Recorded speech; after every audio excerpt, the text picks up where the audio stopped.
Knead.com. Thank you for coming by today. Before you leave, be sure to subscribe and also check out our playlist. We have lots of different topics. I'm sure there's a couple things in there that you might just enjoy. Today I'm going to show you some bread, some really easy ways to shape bread that will give you a beautiful presentation. Very easy, not the traditional way of doing it, but my intention is you're going to find something here that is going to catch your attention and start a desire in you with the bread that might just lead into discovering the real way of doing it, and maybe you might just find something you like about it, or just keep doing the hacks, make your life easy.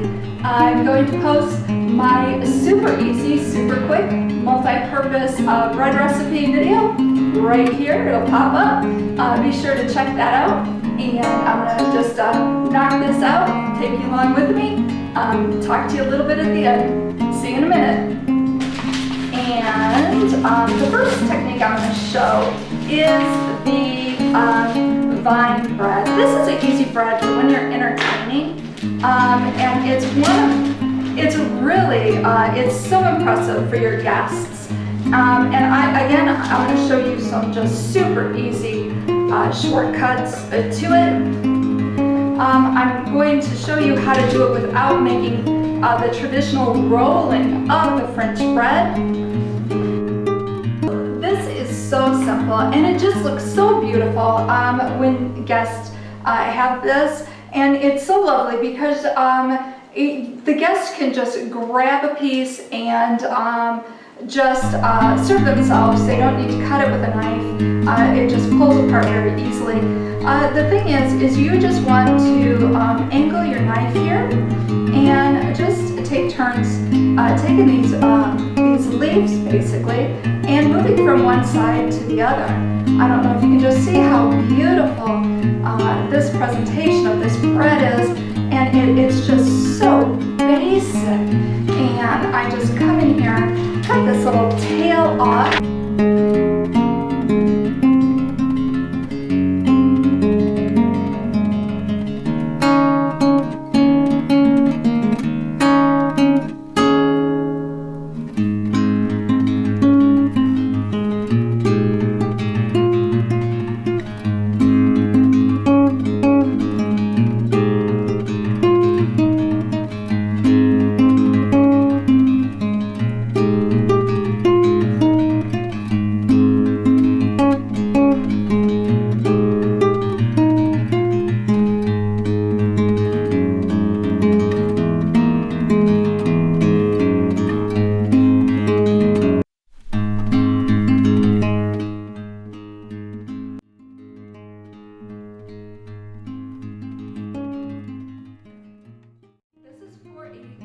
French loaf, just the shape of it, like for any kind of meal that you don't need a pan to do this. So I'm just going to take it here and just slowly shape it between my hands, just by pressing it, until it kind of has a football-like shape where it tapers slightly at the ends, and it's wider. The girth is a little wider in the middle, and then it tapers again at the side. Now what happens is, as the bread is going to go into the oven, it will tear because it needs to expand and the steam needs to escape. And for it to retain any kind of a crunchy, crispy crust, we also need that steam that's inside that dough to get out. So we want to cut the dough in some way. And many times you'll see a French loaf have slices, either one slice down the middle or several slices across the top of it. You can use a knife and just go in and slice the raw dough. Oftentimes, again, I use my scissors and I just give it a little cut like this. It gives it a totally different look than most people expect. I don't know if you can see it from the side, how that kind of looks. And then I go ahead and I use my egg wash again. And I always come down and make sure my sides get the egg wash as well. That way the color is uniform. Because wherever the egg wash it fails to reach, will also not show up on the bread. So you want to make sure that it's completely covered in the egg wash.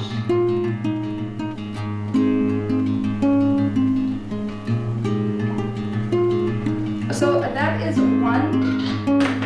one way in forming a French loaf. Here's another very classic peasant bread that a lot of people love to see, especially when served or paired with a meat dish or with a soup. You can actually use the bread to serve the soup, and a lot of people do.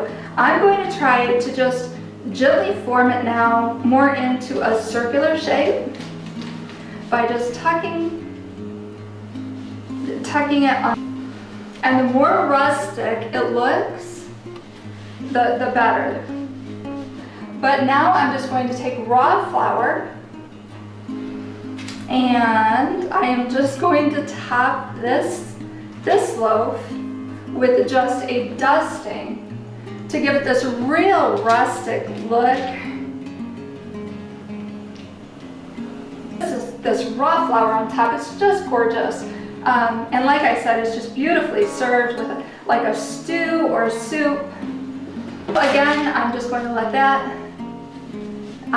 kind of come to a rise, and I'll show you what that looks like after that's baked as well. Another cheat that you're going to want to have up your sleeve is a French baguette. This was just my very, very simple loaf shape that I just formed my dough from my bread machine into.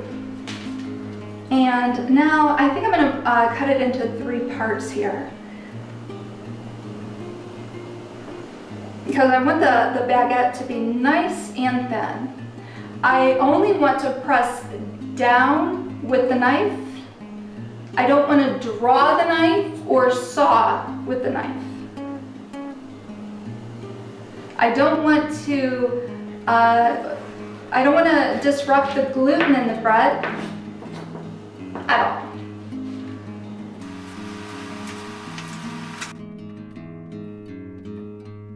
Pull straight up. I'll just go over them real gently again. I don't want to disrupt the gluten process, the rising that's already taken place.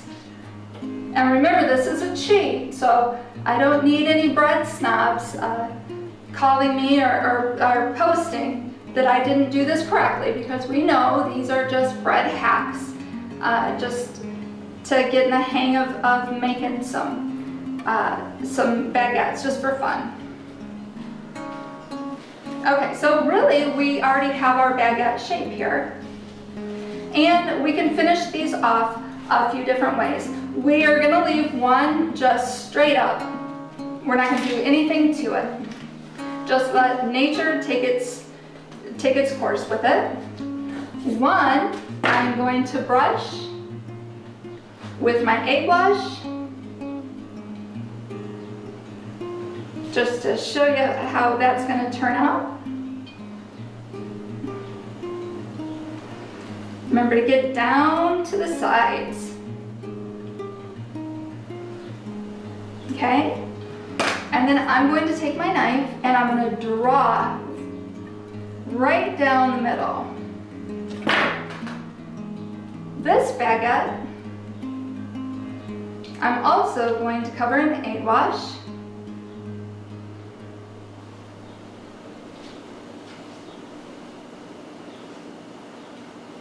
I'm making a mess here on my table. I'm going to cover this one with egg wash as well.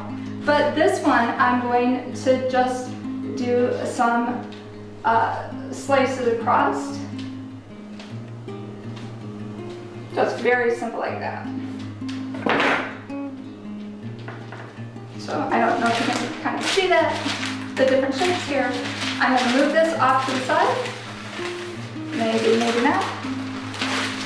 I might actually need to keep that one on the hard table for a minute till I get a cookie sheet to go under it. And then I am going to show you the challah shape, the braided bread, which is, again, real simple. I'm going to just show you how to cut it and then braid it. And then we're going to get these into the oven. I'll show you the final results.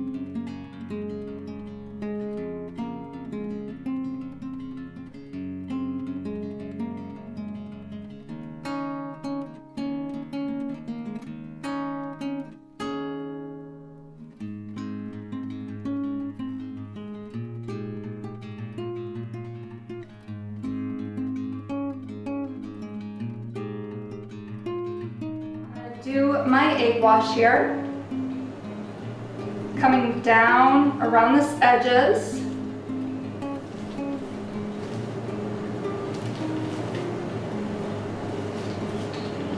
Get into the braid and really make sure I get in there well.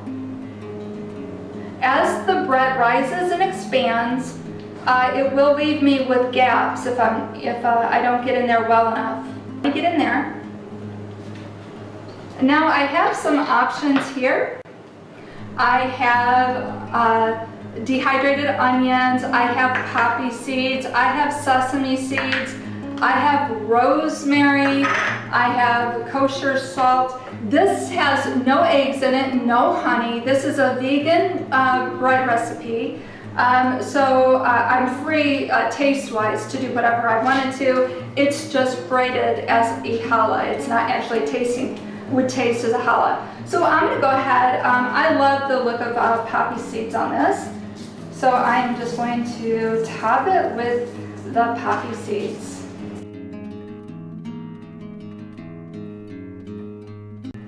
And there you have it. Within 40 minutes or so, I was able to show you how to design these different types of bread, these different shapes. We have our rustic peasant loaf. We have just a very classic French loaf. We have our French baguettes. We have our challah shapes. And then we have the vine shapes here. Very simple. They look awesome. Again, you can get the recipe for this multi-purpose vegan bread machine bread dough recipe. You can just click on this information button up here. Be sure to subscribe. I would love to have you back in my cozy kitchen. Check our playlist for some of our other topics. Be sure to come back often. I love having you here. Hope you enjoyed your time here as well. Be sure to come back again. I can't say that enough. You're always welcomed here, and I will see you soon. Bye-bye.